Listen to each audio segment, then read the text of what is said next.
Assalamualaikum warahmatullahi wabarakatuh. Sabah al-khair. Kaifa halukum? Apa kabar anak-anakku sekalian? Semoga kalian selalu dalam keadaan sehat dan selalu dalam lindungan Allah Subhanahu wa taala. Amin ya rabbal alamin. Anak-anakku, hari ini kita akan melanjutkan pelajaran PAI memasuki bab 4. Kalian bisa simak dan siapkan buku paketnya, lalu buka halaman 50. Ya. Kita akan membahas tentang arti puasa dan ketentuan-ketentuan puasa serta syarat sah puasa. Sebelum kita memulai dan memasuki materi inti, mari kita bersama-sama membaca doa agar kita diberikan kemudahan Allah untuk memahami pelajaran dan diberikan ilmu yang bermanfaat. Bersama-sama kita membaca doa. Bismillahirrahmanirrahim. Alhamdulillahi rabbil alamin. Allahumma salli ala sayyidina Muhammad wa ala ali sayyidina Muhammad. Rabbi syrah li sadri wa yassir li amri wahlul 'uqdatam min lisani yafqahu qawli. Rabbi zidni ilma warzuqni fahma walhiqni bis-shalihin. Amin. Baik anak-anakku sekalian, hari ini Bapak akan menyampaikan keterangan ringkas tentang hal-hal yang berkaitan dengan puasa. Kalian nanti bisa baca secara lengkap di buku paketnya dan insya Allah sudah sangat mudah dipahami karena ini juga sama dengan keterangan yang ada di fikih MDA. Bismillahirrahmanirrahim. Kita mulai dari bagian A, yaitu tentang arti puasa. Definisi atau pengertian puasa adalah menahan diri dari makan dan minum serta segala sesuatu yang dapat membatalkan puasa, sejak dari terbit fajar hingga terbenam matahari atau maghrib. Jadi Allah mewajibkan kita puasa dengan cara menahan diri dari makan dan minum dan menjaga hal-hal yang membatalkan, yang dapat membatalkan puasa. Tapi tidak 24 jam, hanya dari waktu subuh terbit fajar sampai terbenam matahari. Di malam harinya kita boleh tidak berpuasa, bahkan nggak boleh kita menyambung puasa. Satu hari satu malam berpuasa penuh itu justru tidak diperbolehkan. Kemudian ada yang disebut dengan imsak. Imsak itu artinya menahan diri, sudah tidak makan, tidak minum, atau tidak melakukan hal-hal yang bisa membatalkan puasa. Padahal imsak itu belum memasuki waktu memulai puasa. Itu hanya untuk berjaga-jaga. Biasanya kalau imsak yang ditentukan dalam jadwal imsakiyah itu 10 menit sebelum datangnya waktu subuh. Kita sudah tidak lagi makan, tidak lagi minum. Dan mungkin di situ kita manfaatkan untuk bersih-bersih, gosok gigi dan lain sebagainya. Supaya tidak ada makanan yang tersisa di mulut kita. Kalau seandainya kita belum bersahur atau makan sahur di waktu imsak itu masih diperbolehkan sampai terdengar azan subuh. Berikut ini beberapa macam puasa di pelajaran fikih MDA sudah dijelaskan tuh, ada puasa wajib, ada puasa sunnah, ada juga puasa yang haram. Di sana sudah dijelaskan, kalian nanti baca lebih rinci lagi ya. Puasa wajib adalah puasa Ramadan. Ada lagi puasa nazar, berjanji untuk puasa, itu wajib melaksanakannya, walaupun tadinya adalah puasa sunnah. Ada lagi puasa kifarat, untuk menebus sumpah biasanya, itu wajib juga. Ada lagi puasa qadha, mengganti puasa Ramadan yang tertinggal.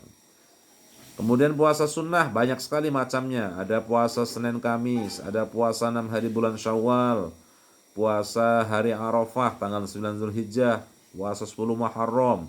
Ada lagi puasa Senin Kamis, ada lagi puasa Ayyamul Bid, ya. Hari-hari terang bulan. Tanggal 13, 14 dan 15 setiap bulan hijriyahnya. Ya, banyak sekali contoh-contoh. Atau puasa sunnah mutlak. Ya, kita ingin puasa aja ya di hari apapun. Itu diperbolehkan juga. Yang penting tidak di hari-hari yang diharamkan. Ya.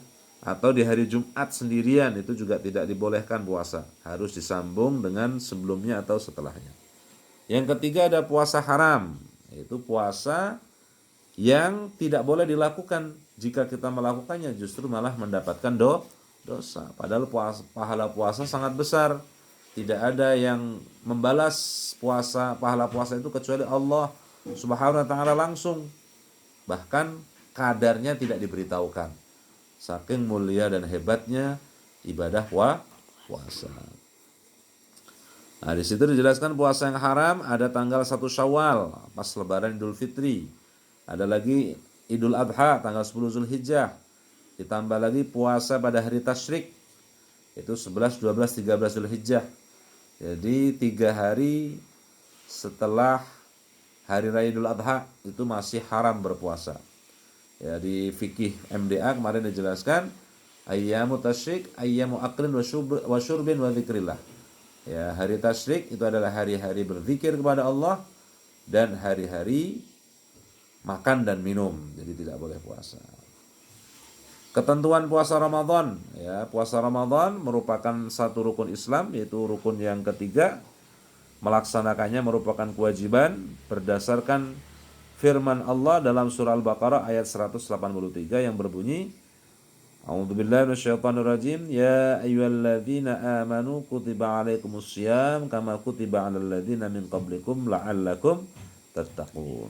Ya, artinya wahai orang yang beriman diwajibkan atas kamu berpuasa sebagaimana diwajibkan atas orang sebelum kamu agar kamu bertakwa. Tujuan diwajibkan puasa Ramadan adalah agar kita menjadi hamba-hamba yang bertakwa. Kenapa?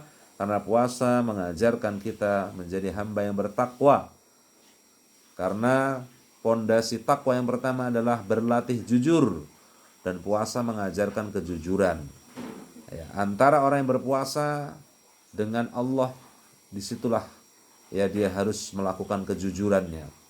Karena puasa itu amalan yang tidak terlihat. Bisa jadi dia mengatakan puasa tapi tidak berpuasa karena tidak terlihat.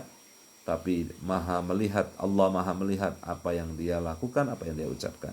Nah, disitulah ya tujuan hikmah puasa supaya menjadi hamba yang bertakwa. Kemudian syarat puasa, ya. Ada syarat ketentuan puasa yang perlu dipahami oleh kita. Ada syarat wajib, ada syarat sah. Syarat wajib itu apa artinya? Orang baru wajib puasa kalau memenuhi syarat. Ada lagi nanti syarat sah. Orang akan sah puasanya kalau dia memenuhi syarat tersebut. Ya. Syarat wajib artinya segala sesuatu yang harus dipenuhi bagi orang yang hendak melaksanakan ibadah puasa. Jika tidak terpenuhi tidak wajib, ya. Kita bahas syarat wajibnya. Yang pertama adalah harus beragama Islam. Yang kedua harus berakal sehat. Kalau gila ya nggak wajib. 3, balik, sudah dewasa, bukan anak kecil lagi. Bagaimana dengan kalian yang masih belum balik?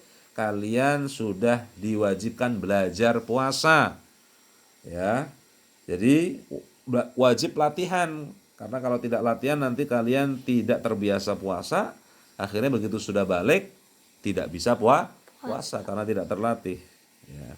Yang keempat harus kuat atau mampu berpuasa. Bagi orang yang tidak mampu berpuasa tidak wajib puasa. Seperti contoh orang yang ya sudah lanjut usia, sakit-sakitan, sakit parah, tidak wajib puasa. Baik, dilanjut nanti dibaca dengan seksama ya, bisa dilihat. Kemudian syarat sah puasa. Ya, yang termasuk syarat sah puasa adalah pertama Islam, yang kedua adalah mumayyiz. Mumayyiz itu adalah anak yang belum balik tapi sudah bisa membedakan yang baik dan yang buruk ya, seperti kalian yang saat ini mungkin di kelas 4 belum pada balik, itu sudah disebut mumayyiz. Maka ketika berpuasa kalian sah puasanya. Walaupun belum kewajiban tapi sah. Dan kewajibannya kalian adalah berlatih puasa. Yang ketiga adalah suci dari haid dan nifas bagi perempuan yang sedang haid, menstruasi atau sedang nifas setelah melahirkan mengeluarkan darah, itu juga tidak diperkenankan puasa kalau puasa tidak sah, ya. Kemudian dalam waktu yang diperbolehkan puasa. Ya, artinya apa? Sah puasa kita kalau kita puasa di waktu-waktu yang dibolehkan. Ya, kapan itu? Ya, hari-hari yang selain dilarang puasa. Hari Idul Fitri haram puasa, hari Idul Adha dilarang puasa, hari-hari tasyrik dilarang puasa. Selain itu boleh puasa, sah. Kemudian rukun puasa ada berapa? Pertama adalah niat di malam hari. Kewajiban niat dalam puasa Ramadan harus di malam hari. Ya, niat puasa Ramadan adalah nawaitu shoma ghadin an ada'i fardhi syahri Ramadan hadis sanati lillahi ta'ala. Ya. Ini wajib dibaca dalam hati di malam hari sebelum subuh. Berbeda dengan puasa sunnah. Kalau puasa sunnah kita lupa nggak niat malam hari, subuhnya masih boleh berniat.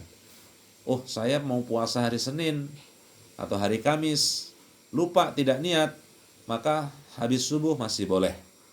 Kalau puasa wajib, puasa Ramadan dan puasa-puasa wajib yang lain harus niat di malam hari. Sunnah-sunnah puasa ya banyak sekali. Di antaranya adalah berbuka dengan sesuatu yang manis. Yang paling bagus adalah kurma atau yang manis-manis lain. Yang penting sehat. Mengakhirkan makan sahur. Sahurnya jangan terlalu malam, tapi sudah mendekati subuh.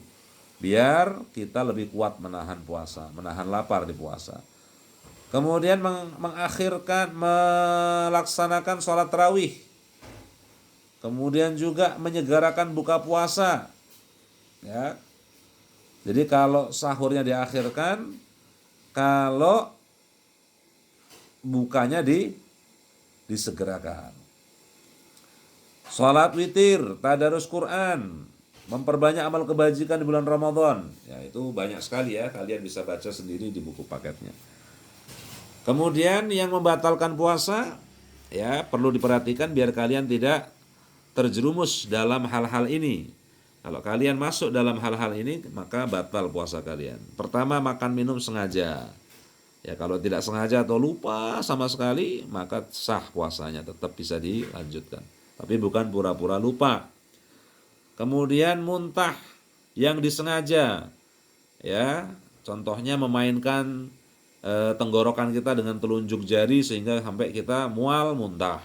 Atau ada bau bangkai yang dahsyat, kalian mendekati, kalau kalian dekat muntah, tapi kalian tetap mendekati sampai muntah, batal. Keluar darah haid dan atau nifas perempuan, ya lagi puasa di pertengahan hari tiba-tiba keluar darah haid atau nifas, maka secara otomatis puasanya batal. Nah, nanti wajib qadha. Kemudian gila juga menyebabkan orang batal puasa atau hilang akal. Murtad, keluar dari agama Islam, ya, itu juga menyebabkan orang batal puasanya. Manfaat puasa banyak sekali.